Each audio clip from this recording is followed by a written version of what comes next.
quand ça envoie 2500 personnes potentiellement au chômage, c'est très lourd. Et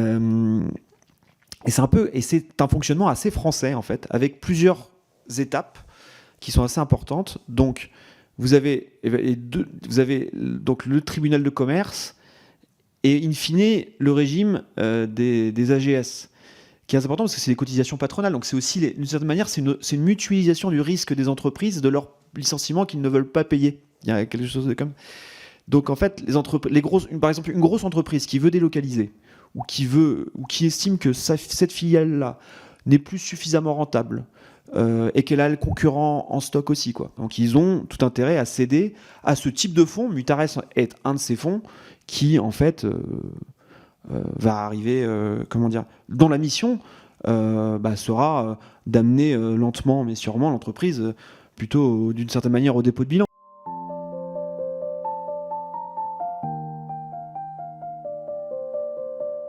Est-ce que vous avez connaissance d'élus ou anciens élus, responsables politiques ou hauts dirigeants administratifs français qui travaillent désormais dans ces fonds, et je pense en particulier à ceux qui pratiquent le LBO, et qui donc peuvent avoir aujourd'hui une activité de prédation du tissu productif français. Donc, est-ce que vous avez connaissance de ces élus, responsables politiques, hauts dirigeants administratifs français qui ont été en fonction, en tout cas, à un moment donné, qui donc travaillent dans ces fonds et évidemment donc en retirent un certain nombre de revenus, et quel problème ça peut poser pour les intérêts de la nation selon vous? Vous voulez que je vous donne des noms? Enfin, je peux vous donner un politique très connu qui vient d'en partir, d'ailleurs, c'est Nathalie Kosciusko-Morizet, qui était chez Antin, qui vient de partir de chez Antin et qui était donc, je pense, qui était responsable de l'activité transport, si j'ai bien compris, notamment d'un fonds sur les transports. Donc, vous pouvez l'interroger. Côté Bercy, il y a Bruno Bézard, qui était l'ancien directeur de l'APE et de la DGFIP, qui est parti dans un fonds franco-chinois. Ça avait fait polémique d'ailleurs à l'époque. Je pense que David Azema aussi, il est dans un fonds. Il est chez Perella, je crois. Voilà, c'est l'autre ancien patron de l'APE. Donc vous interrogez-les. Évidemment, il n'y a pas que ça. Il y a beaucoup de politiques et pas beaucoup, mais il y a un phénomène de revolving doors, de pantouflage. Je ne sais pas comment on dit, mais c'est un peu ça. Entre la finance et le monde de l'administration, le monde politique, ça c'est un peu historique. Ce qu'on peut dire, c'est que... Ah si, un autre exemple très intéressant, c'est que... Excusez-moi, mais d'ailleurs, ça en lien avec ce que j'allais vous dire, c'est qu'historiquement, Xavier Muscat, par exemple, qui était le secrétaire général de l'Élysée sous Nicolas Sarkozy, est ensuite parti au comité de direction du Crédit Agricole. Ça a été un des top banquiers du Crédit Agricole pendant plus de 10 ans. Et maintenant, il est le président je ne sais plus quel poste il a exactement, mais c'est un des patrons de Tikeo maintenant, depuis cette année. Enfin, depuis 2025, pardon. Non, 2026. Et voilà, c'est une évolution. Je pense qu'historiquement, beaucoup de hauts fonctionnaires et conseillers des politiques, ou voire de politiques, mais c'est plus les hauts fonctionnaires qui allaient dans la finance, plutôt dans les banques. Et maintenant, voilà, on va dans les fonds d'investissement. C'est de fait plus rémunérateur aujourd'hui. Loin de moi l'idée de créer des vocations, mais c'est de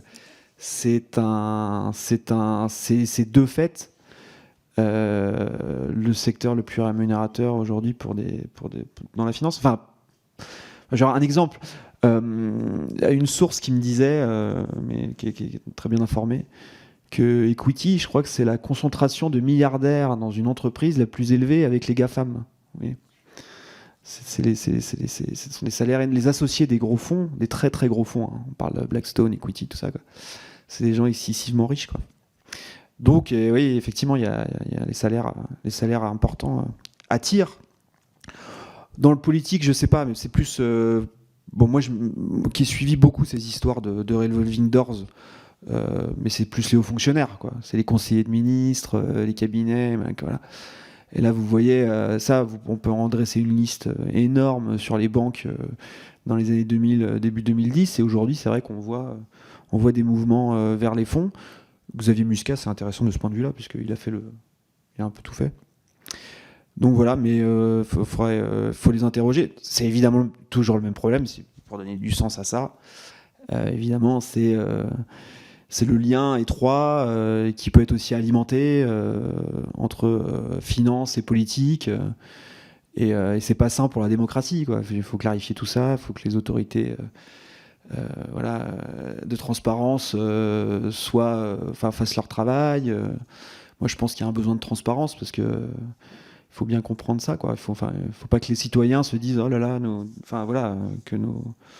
les conseillers des politiques ou les politiques vont dans les fonds et après il y a des sortes de il faut être clair là-dessus, quoi.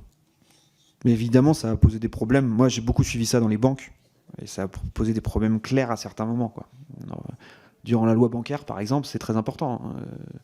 Quand vous regardez les conseillers qui étaient je sais pas, un des plus grands banquiers français aujourd'hui, c'est Namias, qui est le patron de BPCE. Et c'était le conseiller de Jean-Marc Ayrault quand ils ont fait la loi bancaire. Je l'ai écrit dans mon livre, ça, qu'on avait publié, Mon ami c'est la finance. Il était jeune à l'époque, jeune banquier, et après il a eu une promotion dans le groupe. Il était avant dans le groupe BPCE, Natixis. Il est revenu ensuite dedans. Et il a eu une promotion, puis après il est devenu le grand patron. Donc c'est un chemin, en fait. C'est un exemple dur, quoi, pour la démocratie. Voilà. Donc il y en a eu plein des exemples comme ça, si vous voulez, mais cet exemple, il est frappant. J'en ai moins aujourd'hui, parce que j'en ai moins dans les fonds d'investissement, parce qu'en fait, les fonds d'investissement, c'est encore une fois, c'est quelque chose qui prend de l'ampleur depuis peu de temps. Alors que la banque, quand même, en France, c'est quand même quelque chose de plus mature, entre guillemets, enfin, de plus ancien. Puis l'industrie est très puissante, quoi. Alors, nos grandes banques, elles sont très fortes, quoi. Pourquoi la France est-elle à ce point visée par ce type de fonds pour vous? En fait, la France est assez libérale du point de vue des faillites d'entreprises. C'est-à-dire que là, on arrive souvent avec une forme de no man's land d'intervention étatique où les entreprises, d'une certaine manière, décident un peu à qui elles cèdent, avec toujours un peu l'administrateur judiciaire qui va essayer de faire du mieux-disant social s'il y a plusieurs offres de reprise, mais c'est pas toujours le cas d'ailleurs. Quand le cédant parfois veut vraiment céder de gré à gré à un fonds de retournement précis, en général, personne n'a son mot à dire là-dessus. Vous pouvez dire c'est normal, c'est la liberté, mais bon, des fois quand ça envoie 2500 personnes potentiellement au chômage, c'est très lourd. Et c'est un fonctionnement assez français, en fait, avec plusieurs étapes qui sont assez importantes. Donc, vous avez donc le tribunal de commerce et, in fine, le régime des AGS, qui est important parce que c'est des cotisations patronales. Donc, c'est aussi, d'une certaine manière, c'est une mutualisation du risque des entreprises de leur licenciement qu'ils ne veulent pas payer. Il y a quelque chose de comme.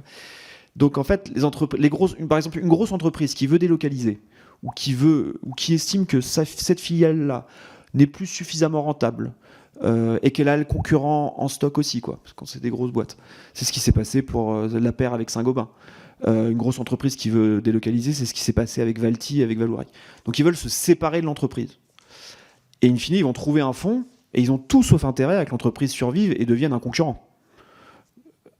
Premièrement. Deuxièmement, tout sauf intérêt à financer le plan social, parce que déjà ça coûte cher, et en plus de ça, en termes d'image, c'est destructeur. Donc ils ont tout intérêt à céder à ce type de fonds. Mutares est un de ces fonds qui, en fait, va arriver, dont la mission sera d'amener lentement mais sûrement l'entreprise plutôt d'une certaine manière au dépôt de bilan. Alors eux, ils vous diront que c'est pas du tout ça, mais bon, les faits sont têtus et c'est ce qui se passe actuellement. C'est compliqué de dire que Teamtext, Valty, ou alors, toutes ces boîtes-là, c'est des boîtes récentes qui ont déposé le bilan et qui ont été en portefeuille Mutares.